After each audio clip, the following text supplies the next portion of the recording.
आज हम लोग समझेंगे लिंक रिएक्शन के बारे में। ठीक है ना। ये लिंक रिएक्शन क्या है? जैसे एरोबिक रिस्पिरेशन, जब बात होता है ना एरोबिक रिस्पिरेशन का, तो फर्स्ट स्टेप कोई भी दुनिया का कोई भी रेस्पिरेशन हो, वो कोई भी सेल उसे मतलब नहीं है, ग्लाइकोलिसिस तो चलता ही है। वो प्रोकैरियोटिक हो, यूकैरियोटिक हो, प्लांट हो, एनिमल, उसे मतलब नहीं है। दुनिया का कोई भी सेल हो, लिविंग है, तो उसको जिंदा रहने के लिए वो ग्लाइकोलिसिस तो चलता ही है। ठीक है ना। ग्लाइकोलिसिस चलता है तो उसका जो एंड प्रोडक्ट हुआ करता था ना, एक ग्लूकोज मॉलिक्यूल जब ग्लाइकोलिसिस में एंटर करता था ना, तो जब 10 स्टेप कंप्लीट होता था ना, तो 2 को पायरुविक एसिड मिलता था, चाहे पायरुवेट बोल सकते हैं। ठीक है ना। अब उस पायरुवेट का आगे क्या होता है ना, ये जानना जरूरी है। वो पायरुवेट आगे जाएगा क्रेब साइकिल में। अब क्रेब साइकिल में जाने से पहले वो डायरेक्ट नहीं जा सकता है, मतलब pyruvic acid direct Krebs cycle में एंटर नहीं करता है। तो ग्लाइकोलिसिस का एंड प्रोडक्ट था, उसको और क्रेब साइकिल से कनेक्ट करने के लिए एक रिएक्शन का नीड पड़ता है, जिसका प्रोडक्ट इंटर करेगा क्रेब साइकिल में। ठीक है ना। तो इस ग्लाइकोलिसिस को, इस क्रेब साइकिल को ये रिएक्शन जो होगा लिंक करेगा। लिंक कैसे करेगा? क्योंकि इस लिंक रिएक्शन जो प्रोडक्ट बनेगा ना, एसिटाइल कोएंजाइम ए, यही एंटर करता है इसमें। तो यहाँ पर पायरुविक एसिड इसका होता है और इसको चेंज कराया जाता है एसिटाइल कोएंजाइम ए में, और तब जा कर के एंटर करता है। इसीलिए इस रिएक्शन को लिंक रिएक्शन भी बोलते हैं, चाहे पाथवे भी बोलो, चाहे गेटवे भी रिएक्शन बोलो। अगर कोई पूछे इसका साइट कहाँ है, तो ग्लाइकोलिसिस का तो होता है साइटोसोल बोलो, चाहे साइटोप्लाज्म बोलो, उसमें होता था। ठीक है ना। लेकिन इसका जो साइट होता है ना, माइटोकॉन्ड्रियल मैट्रिक्स के अंदर ही होता है। इसका मतलब ये रिस्पिरेशन वहीं पर पॉसिबल है, लिंक रिएक्शन जहाँ पर माइटोकॉन्ड्रिया है। तो कभी क्वेश्चन पूछ देना कि ह्यूमन आरबीसी में पॉसिबल है का, तो वहाँ पर पॉसिबल नहीं है। क्यों नहीं है? क्योंकि वहाँ पर हायर सेल ऑर्गेनेल्स नहीं होता है। ठीक है ना। उसका भी रीज़न होता था कि आखिर में वहाँ पर क्यों नहीं था हायर सेल ऑर्गेनेल्स, ताकि ज़्यादा से ज़्यादा अमाउंट में हीमोग्लोबिन उसमें वारा जा सके, इसलिए वहाँ पर नहीं था। ठीक है ना। तो इसको समझते हैं कि आखिर में ये भी क्वेश्चन है कि ये चलता कहाँ है, तो इसका साइट कोई पूछे तो माइटोकॉन्ड्रियल मैट्रिक्स नहीं, लिंक रिएक्शन ही बोलते हैं। पाथवे बोलो, चाहे गेटवे रिएक्शन भी इसको बोल सकते हो। ठीक है ना। क्यों बोलते हैं लिंक रिएक्शन? क्योंकि 2 रिएक्शन को लिंक करता है इसका प्रोडक्ट, किसको? ग्लाइकोलिसिस को। किससे? क्रेब साइकिल से। ठीक है ना, इसलिए बोलते हैं। अब समझते इसमें होता क्या है, तो हम एक पायरुविक एसिड से समझेंगे, दूसरा का समझ में आ जाएगा।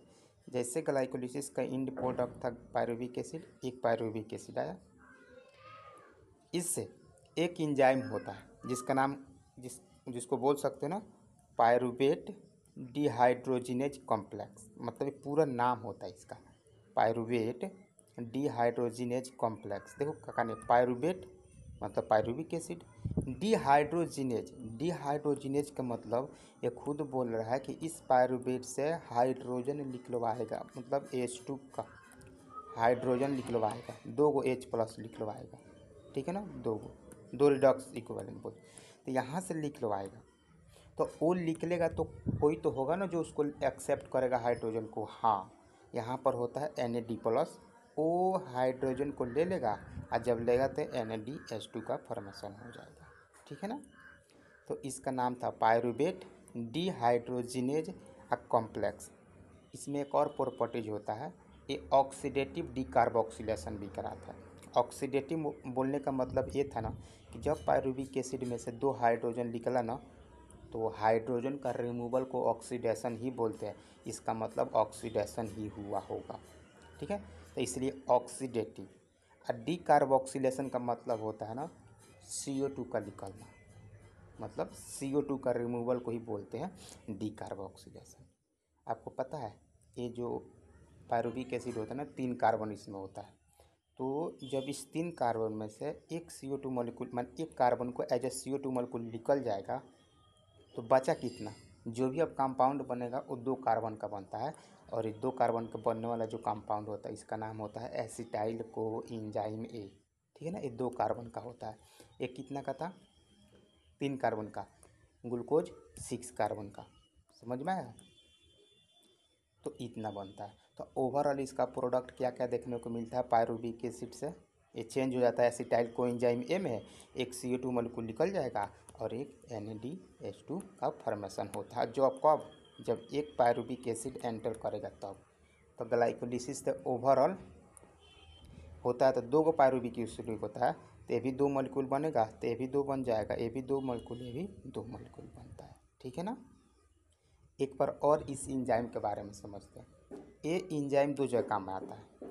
एक जगह क्रेब्स साइकिल में आएगा, अल्फा कीटोग्लूटारेट से आगे जो सक्सिनिक एसिड में चेंज होता है वहाँ पर, यही इंजाइम होता है वहाँ पर भी। ठीक है ना।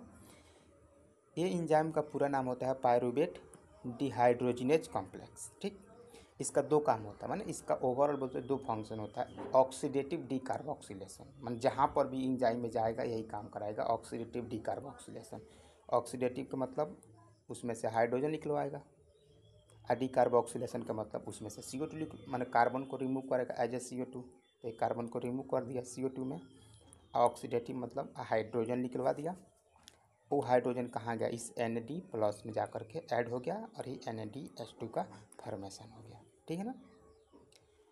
ये तो CO2 उड़ के वो निकल जाएगा, NADH2 आगे देखेंगे इसका क्या होगा, और यही इसका रिएक्शन होता है। ठीक है ना, यही लिंक रिएक्शन है। थोड़ा सा और समझते हैं। ये जो पायरुवेट डिहाइड्रोजिनेज कॉम्प्लेक्स होता है ना, इस इंजाइम के लिए ऐसा नहीं है कि कैसा भी काम करता नहीं, इसके लिए ना 5 कोफैक्टर का रिक्वायरमेंट होता है। ये 5 फैक्टर रहता है तब ये काम करता है, अदरवाइज कोई भी इंजाइम बिना कोफैक्टर का काम नहीं कर सकता है। ठीक है ना। तो इसके लिए जो 5 कोफैक्टर होता है ना, वो कौन कौन से होता है, वो होता है सबसे पहले देखेंगे कुछ ऑर्गेनिक कोफैक्टर होता है जो 4 होता है, और एक इनऑर्गेनिक कोफैक्टर होता है, टोटल मिलाकर के 5 होता है। ठीक है ना। तो इनऑर्गेनिक कोफैक्टर में वही आता है मैग्नीशियम+2। तो आपसे क्वेश्चन पूछेगा कि पायरुवेट डिहाइड्रोजिनेज कॉम्प्लेक्स के लिए कोफैक्टर कौन होता है, ऑप्शन दे देगा मैग्नीशियम+2 होता है। ठीक है ना। Mg होता है, Mn मत याद कीजिएगा, Mg+2 होता है। ठीक है ना, मैग्नीशियम। ओके। और देखिए क्या क्या जरूरत पड़ा यहाँ पर, एसिटाइल को मैंने एसिटाइल नहीं, को इंजाइम ए का भी रिक्वायरमेंट होता है, चूँकि एक को इंजाइम ए यहाँ से एसिटाइल ग्रुप मिल जाए और एक को इंजाइम ए जुड़ता है तभी जा कर के यहाँ से बनता है। तो ये भी ज़रूरत था। NADP भी ज़रूरत था, क्यों, तो NAD भी ज़रूरत था तभी तो उससे चेंज होता है, ये भी चाहिए तभी तो इसमें जुड़ करके बनेगा, यानी NAD भी चाहिए। लिपोइक एसिड होता है और थियामिन पायरोफॉस्फेट होता है जिसको TPP से दिखाते हैं। तो यही 5 को फैक्टर है जो रिक्वायरमेंट होता है इस इंजाइम के लिए, बाकी तो बहुत सिंपल रिएक्शन है। ठीक है ना, याद रखिए। अगर मान लो इस 5 को याद करना है तो ऐसे NLM में 2 ही फोर्स के बारे में पढ़ा जाता है, एक टेंशन के बारे में, एक नॉर्मल के बारे में।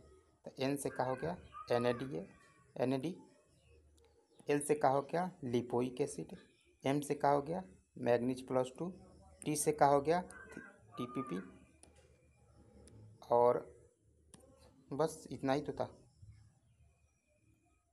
एक को इंजाइम में, बस ध्यान रखिएगा। ठीक है ना, तो ऐसे याद रख सकते हैं। ओके। और यही था लिंक रिएक्शन, और ये था, इसके बारे में थोड़ा सा क्वेश्चन वगैरह देख लेते हैं, कंप्लीट हो जाएगा टॉपिक। अब NCERT में इसके बारे में थोड़ा सा दिया, इसको समझ लेते हैं। जैसे कह रहा है ना कि पायरुवेट होता है ना, which is form by the glycolytic catabolism of carbohydrate in a cytosol. कह रहा है कि जो पायरुवेट होता है ना, ये कहाँ से बना था, तो कह रहा था कि ग्लाइकोलिटिक कैटाबोलिज्म होता है, ब्रेक डाउन होता है। पहले 6 कार्बन का था, उसको 3 कार्बन में किए, ब्रेक डाउन ही किए हो, पता कार्बोहाइड्रेट का।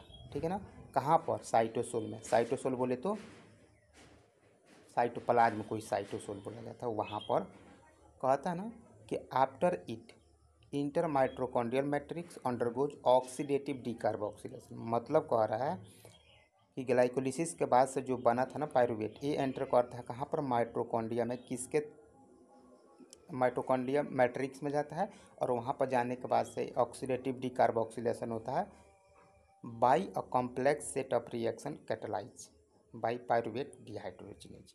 वही जो बताए थे उसी इंजाइम के द्वारा ये रिएक्शन को प्रोसीड कराया जाता है, जिसको लिंक रिएक्शन बोलते हैं। ठीक है ना। फिर से कह रहा है कि the reaction catalyse by the pyruvate dehydrogenase require the particular और सेवरल को एंजाइम। ठीक है ना। जैसे इंक्लूड किया NAD प्लस को एंजाइम ए, तो एक को एंजाइम है जिसका रिक्वायरमेंट होता है। ठीक है ना, ये ध्यान रखेंगे। वहाँ 5 को फैक्टर था, उसी को ये बता रहा है। ठीक है ना, लेकिन पूरा नहीं लिखा, बट आपको जानना जरूरी है। जैसे पायरुविक एसिड था, को एंजाइम लगा था, NAD प्लस लगा था, magnesium +2 as a cofactor, pyruvate dehydrogenase change कराएगा एसिटाइल को एंजाइम में, चाहे ACCO भी दिखा देते हैं इसको, CO2 लिख लेगा, NADH2 बना सकते, जैसे कि NADH2 लिखा जा सकता है। अच्छा, इसी को ऐसे भी लिखता है NADE+H, ऐसे भी लिखा जाता है। ठीक है ना।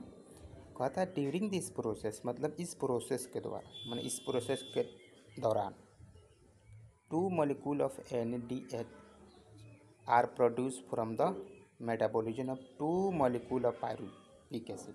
बनता ही है, चूँकि यहाँ से एक जाएगा तो एक बनेगा, तो दो रहेगा तो दो बनेगा। कहता है और ये कहाँ से आया था, तो कहता है ये प्रोड्यूस हुआ था एगो मोलेक्यूल जब ग्लूकोज का एंटर किया था ना ड्यूरिंग ग्लाइकोलिसिस, उसमें बना था। ठीक है ना।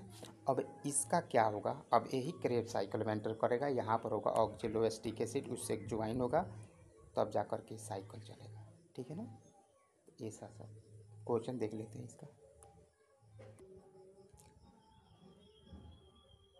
एक क्वेश्चन आया था 2007 में, कह रहा है कि which of the following mammalian cell are not capable to metabolise glucose to carbon dioxide aerobically. तो वही बात होता है कि जैसे माइटोकॉन्ड्रिया नहीं आगे ना लिंक रिएक्शन चलेगा ना क्रेब साइकिल चलेगा, तो होगा ही नहीं। इसका मतलब रेड ब्लड सेल होना चाहिए। एक और इंटरेस्टिंग बात, अगर कभी क्वेश्चन ऐसा पूछ देना कि फर्स्ट टाइम CO2 का कहाँ निकला था, तो लिंक रिएक्शन ही होता है जहाँ पर होता है। यहाँ पर एक निकलता है, एक पायरुविक एसिड से, और जब क्रेब साइकिल में जाएगा तो वहाँ पर 2 निकलेगा, और 3 कार्बन को एज उस 3 कार्बन को CO2 के फॉर्म में निकल जाता है पूरा। ठीक है ना। तो एक क्वेश्चन था।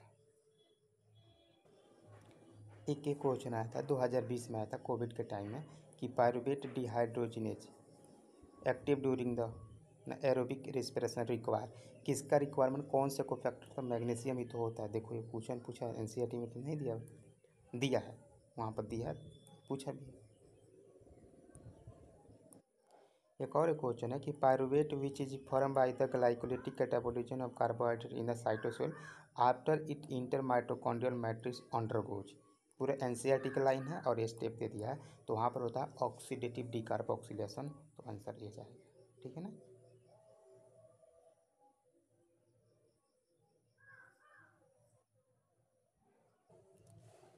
एक क्वेश्चन ये कह रहा है ना कि जब कार्बोहाइड्रेट को यूज किया जाता है रेस्पिरेटरी सबस्ट्रेट के रूप में एनारोबिक ऑक्सीडेशन में, तो RQ बताओ।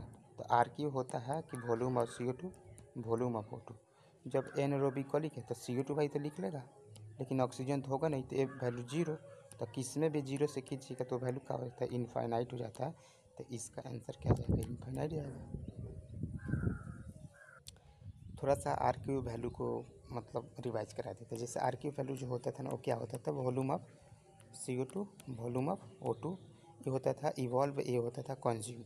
डिवाइड करेंगे कोई भी रिस्पायरेटरी सबस्टेट होगा उसके लिए, तो जो वैल्यू निकल करके आएगा कंप्लीट ऑक्सीडेशन में, ऐसा नहीं कि इनकम्प्लीट नहीं, तो RQ वैल्यू डिफाइन नहीं होता, वो कंप्लीट के लिए होता है, तब जाकर बोलेंगे का कि वो RQ वैल्यू उसका है। ठीक है ना।